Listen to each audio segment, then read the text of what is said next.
I'm Stuart. And I'm Simon. We're both property people running our own businesses, and this podcast is just us chatting every week about the reality of anything and everything property. Now, typically, a trip to the HMRC wouldn't be something that we'd put first in a podcast, but as it's quite important in relation to our property businesses and our property investing strategies, we have put it up front because Simon has recently taken a trip to Leeds to the HMRC. So, Simon, can you share a little bit more with us about why you took the trip and what you took from the trip? Yes, certainly. It was a very nice trip to Leeds, although very short. It was just for a one-day event that HMRC were running for software vendors who are hoping to be part of their Making Tax Digital pilot program. So this is going to be, well, in fact, it's happening now and is going to be happening over the next couple of years. And the reason this is happening is because Making Tax Digital is coming to get you and everyone else. And from April 2024, it will be compulsory for anyone who has self-employment or property income of £10,000 or more to be enrolled in Making Tax Digital. And this is income, it's not profit. So if you receive £10,000 a year of rent or more, then you must be enrolled in Making Tax Digital from April 2024. And HMRC are writing their software related to this, and all the accounting packages and software vendors, and of course me as part of PATMA, are putting together our software to integrate with this in order to enable everyone to keep their records digitally and submit them easily, simply, and timely to HMRC. So all I think I would really say at the moment is that it's very early days. For the time being, start exploring digital record keeping. Spreadsheets probably won't cut it. You need to start looking at something that actually has a full transaction history, not just a sort of total that you put into a cell in a spreadsheet. You've got to have that full transaction history that you can trace back where your totals come from as part of the sort of Making Tax Digital structure. So start exploring software. You can't actually do Making Tax Digital submissions yet for income tax self-assessment unless you're in a pilot scheme, which is very, very limited and extremely tightly controlled. But yeah, start keeping your records digitally. So firstly, I just want to say that was a really good summary, and I think you've bullet pointed that really well and certainly helps me. But you've mentioned, you talked about spreadsheets and things. I mean, if there were sort of like a headline for you in terms of what people, because you mentioned spreadsheets, and I do have those spreadsheets which I feed through to the bookkeepers, particularly for my personal owned properties, because we do that separately. What's the view on that? Is that just going to have to be transferred into a software system, or we don't know yet? Well, strictly speaking, in order to be Making Tax Digital compliant, you must be able to go back to the individual transaction level. So it might be that you could keep those individual transaction levels sort of in rows in a spreadsheet, and then the totals feed through to things that you then have picked up by bridging software, assuming any gets created, that can then feed through to the Making Tax Digital systems at HMRC. However, that's sort of considered not ideal, because it would be even better from HMRC's point of view if those transactions could be tied all the way back to bank transactions. And of course, in online software, you can integrate with open banking, and you can actually do that. Or you could even download statements from your bank, and that might cover it. But open banking is probably the way to do it, really. And that allows you to pull those digital records all the way through from the actual transactions in your bank through into your own accounts, and then summarized onto HMRC for their tax records. And that's really sort of the preferred approach that HMRC would like people to take. And strictly speaking, to be compliant, you must have that digital record all the way back to the original transaction for individual transactions. It's not just the totals. Yeah, and it's got to be one of the first things where I hear this government implementation where I think, well, we should have probably done this years ago. And actually, although it feels painful, because change is painful, this will help us in the long term, because when you talk about open banking and everything like that, and I think, well, actually, once you've got the system in place, this becomes easier. We don't have to hopefully won't have to scrabble around with our receipts and numerous spreadsheets and so on. Yeah, I think in the long term, it will definitely be easier. But people have got to get over this change, because you say they've got to move from paper or spreadsheets or whatever they're used to into the sort of more digitized world, where, as you say, you can take transactions easily from open banking, or you can photograph receipts or receive digital invoices from your suppliers, and just thinking digitally first. And once you do, those records kind of keep themselves, really. And then the actual making tax digital bit of it, once you're keeping all these digital records in software, it's just a click of a button. At the end of every quarter, where you've been updating your records every month, you just click a button and it sends the total straight to HMRC. So the making tax digital bit of it is really very simple, at least quarterly bit. The annual bit is a bit more complicated, but that's just as tax normally is anyway. So the quarterly bit's quite straightforward. And it's really about keeping those digital records. And I think it's just a change. But once people do it, as you say, it's going to be easier in the long run. But yeah, change is difficult. So, changing now our topic to mortgages. You, Stuart, have had some interesting mortgage experiences recently with a broker, I think. And we thought we might talk about some of the difficulties that people are having with mortgages at the moment. So do you want to intro a bit more what you were thinking here? Yeah, well, rather than go into my full-on rant about low customer service, we'll start with a friend of mine contacted me this week because he is in the throes of purchasing a house, which is he says, a small chain of 4, which immediately sounded big to me because I'm used to buying rental properties, investment properties, and also moving when we've rented. So I suddenly realized, the real world doesn't work like that. And actually 4 is quite small compared to some property purchasing chains. But sadly, 2 days before this chain was due to complete, the bottom of the chain had their mortgage pulled 2 days before. Now, they haven't been given news, and my friend was obviously contacting me saying, look, what can I do? How can I help this? And obviously I was sort of racking my brains, but of course it's very limited in terms of what you can do when the bottom of the chain collapses, unless you wanted to turn into a bank. But of course you'd need a lot of information to do that. You'd want to understand, property itself, situation, because that was my view. It was like, if you wanted to invest in a property, but of course, the bottom of the chain, they are themselves wanting to buy that property. So unfortunately, we talked to Bill about it, but of course it washes out in that, unfortunately, your choices are very limited because it's kind of out of your hands. My only view was that I hope that someone in the banking infrastructure would support them, given that this had happened at such a late stage. But what it did bring me to thinking about was the fact that mortgages are getting pulled at that stage. And genuinely, that was the first I'd heard of it. And I picked up a paper from the weekend that I hadn't yet read, and it said around 20%, a fifth of mortgages are starting to get pulled from the marketplace. And I just wanted to speak with you about that as well, to see if you'd seen anything. But the kind of initial news that I've been reading was that banks, because of the interest rate changes, are changing their products quite quickly and are therefore removing products. The only other thought I had in this, my friend's specific situation, was that quite feasibly the mortgage could have expired. And whereas banks may have been a little bit more flexible about that for obvious reasons, they're being less so, again, because of the interest rates. But I wondered, have you heard anecdotally anything in your circles about this, or had any other thoughts? Yeah, so I think you're absolutely right. Banks typically offer or provide mortgage offers with either a 3-month or a 6-month window. And once they've made that offer, they're normally pretty solid in terms of keeping that. But of course, the current situation is tricky for them. I'm going to throw in a little story of my own, which is old, admittedly, not the current, but from back in 2008. We were buying a new build property. So as we've mentioned before, you exchange early on new builds.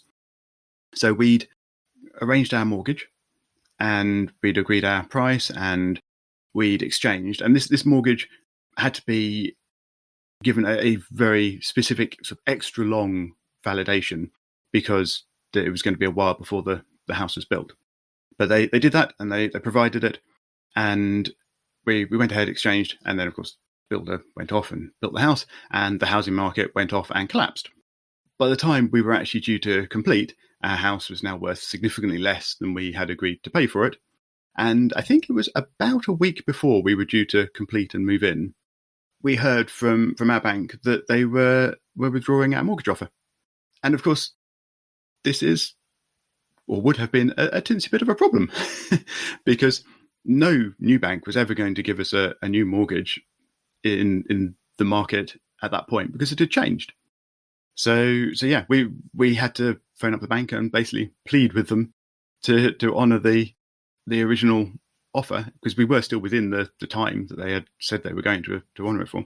And thankfully for us, they did actually allow us to go ahead and continue with that offer, even though we were paying a lot more for the property than it was ostensibly worth at the time. So it is very difficult. And I don't think the current market is one where properties are losing value. I mean, we hear a lot about mortgage companies and their surveyors downvaluing at that point. But I don't think that's really sort of why late removal of offers would be happening. As you said, interest rates, that I think is the real reason at the moment.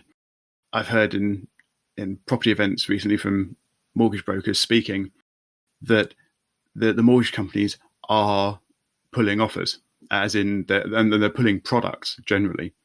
Some of them are doing this sort of preemptively, a bit before each of the Bank of England base rate announcements. And some of them are doing it sort of a little later once they actually hear the announcements. But they're pulling them at very short notice, as in one day these products will be out on the systems, ready for applications, and then the next day they'll have shut them down. And they will apparently be shutting down current applications as well. So unless you've actually got an offer, they'll say, no, this product's no longer available, go back to scratch, start a new application on a new product at a higher interest rate. So yeah, I think it's a difficult mortgage market. But why anyone would lose it 2 days before exchange? I mean, I can only imagine that was an expiry of an offer. It's so frustrating, and all I could think of is, it's when computer says no. I think if you get to, and this is where people, and I don't want to be disrespectful about anyone at any level, but this is where some people are just told this is what you do, and therefore that's, so someone at the front end is saying, well, I'm sorry, it's expired, and that's what we can do. But because I think anyone with any common sense would say, hold on, we've agreed to this.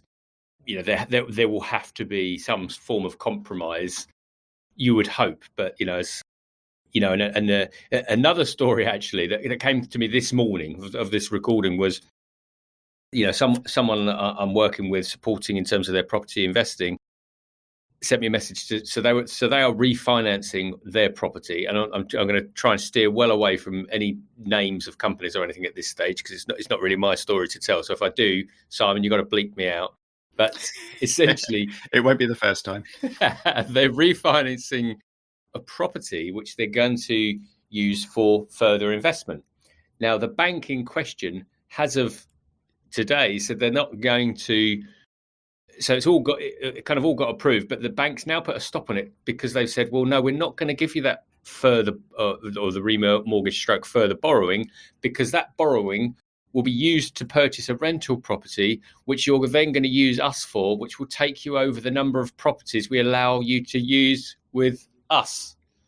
And so I haven't had a chance to speak with my colleague on this, but of course that's nonsensical, isn't it?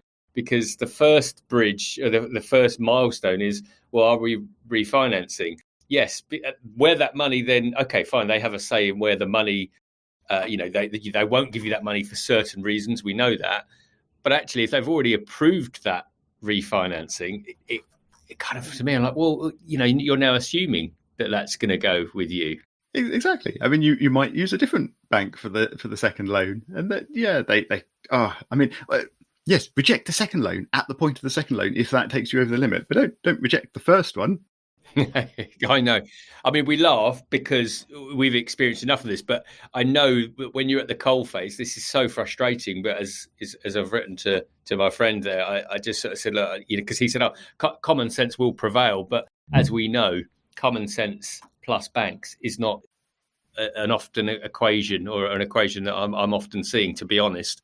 Yeah, so something else I heard about from some developers or landlords and developers that we know, they've got a block of 6 flats that they've built, and they're selling them off, and they're not keeping these. But they've sold off, I think, 5 of them. The last one, they're having trouble because I think they've said 2 or 3 times now, this last flat has fallen through because their purchasers can't get mortgages. And it's because all of the banks that their buyers are approaching are saying, we've already lent to somebody else on this building, so lending to another one would take us over our single building lending limit.